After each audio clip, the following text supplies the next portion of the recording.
जमीन जो है पहले से ज्यादा गर्म अच्छा फ्रॉम द पास्ट। जी जी एक ही रीजन है कि ये एक तो गर्म क्यों है और कितने अरसे से गर्म है।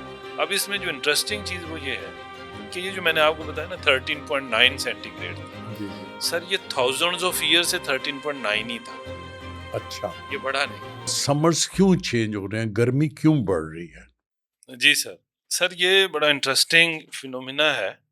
हम सब लोग बात करते हैं कि क्लाइमेट चेंज हो गया और ग्लोबल वार्मिंग हो गई। जी जी अभी आपने बहुत राइटली कहा कि अगर हम आज से 40 साल पहले देखें तो हमें लगता था कि इतनी गर्मी नहीं थी जी जी या हमें महसूस नहीं होती थी। जी जी तो ये दोनों बातें ठीक है। अच्छा अच्छा एक तो टेम्परेचर्स जो हैं वो अर्थ का जो मीन टेम्परेचर एवरेज टेम्परेचर वो बढ़ गया है सर। जी जी अब अराउंड 1.5 सेंटीग्रेड, जी जी और जमीन का जो एवरेज टेम्परेचर है जो इससे पहले था वो 13.9 सेंटीग्रेड था। अच्छा अब 1.5 बढ़ के तो ये 15 पॉइंट समथिंग हो गया। ज्यादा हो गया ये ओवरऑल ग्लोब का टेम्परेचर है सर। जी जी हमें लगता होगा शायद 1.5 ज्यादा नहीं, लेकिन जितने यूनाइटेड नेशंस के जैसे कॉन्फ्रेंस ऑफ पार्टीज या जितने एग्रीमेंट्स, जी जी अगर आप देखें हर साल कोप होता है ना, जी जी तो जी उन्होंने ये एक सेट किया टारगेट कि 1.5 से ज्यादा ना हो, क्योंकि इसके कॉन्सिक्वेंसेस बहुत ज्यादा है।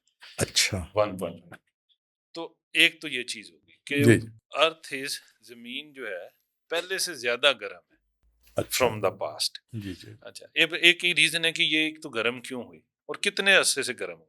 अब इसमें जो इंटरेस्टिंग चीज वो ये है कि ये जो मैंने आपको बताया ना 13.9 सेंटीग्रेड था, जी जी सर ये थाउजेंड्स ऑफ ईयर से 13.9 ही था, अच्छा ये बढ़ा नहीं है।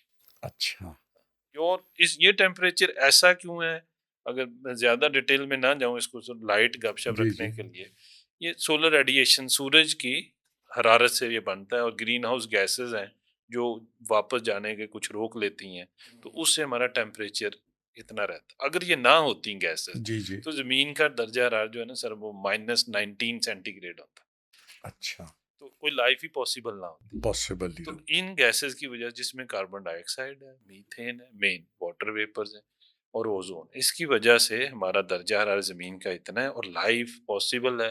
प्लांट्स ग्रो कर सकते हैं, हम जिंदा रह बिल्कुल सकते हैं और वाटर इस फॉर्म में अवेलेबल। बिल्कुल तो पिछले हजारों सालों में इतना ही रहा टेम्परेचर, ये बदला नहीं।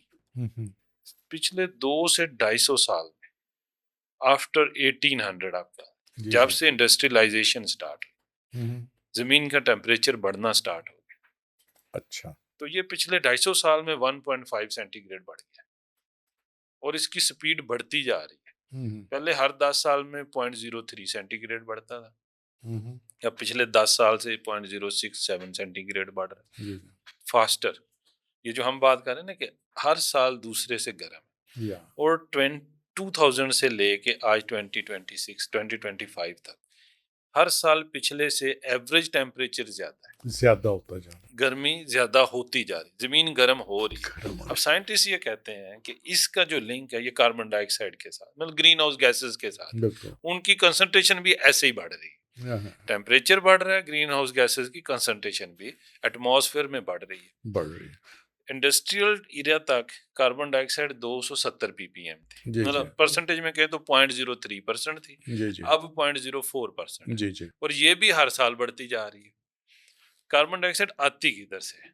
हम्म, कार्बन डाइऑक्साइड आती है फॉसिल फ्यूल्स, ये पेट्रोल गैस और कोल की बर्निंग से, हाँ, हाँ, जिसको हम यूज करते हैं अपनी गाड़ियों में, जिसको हम करते हैं हीटिंग में, जिसको हम यूज करते हैं इंडस्ट्री में।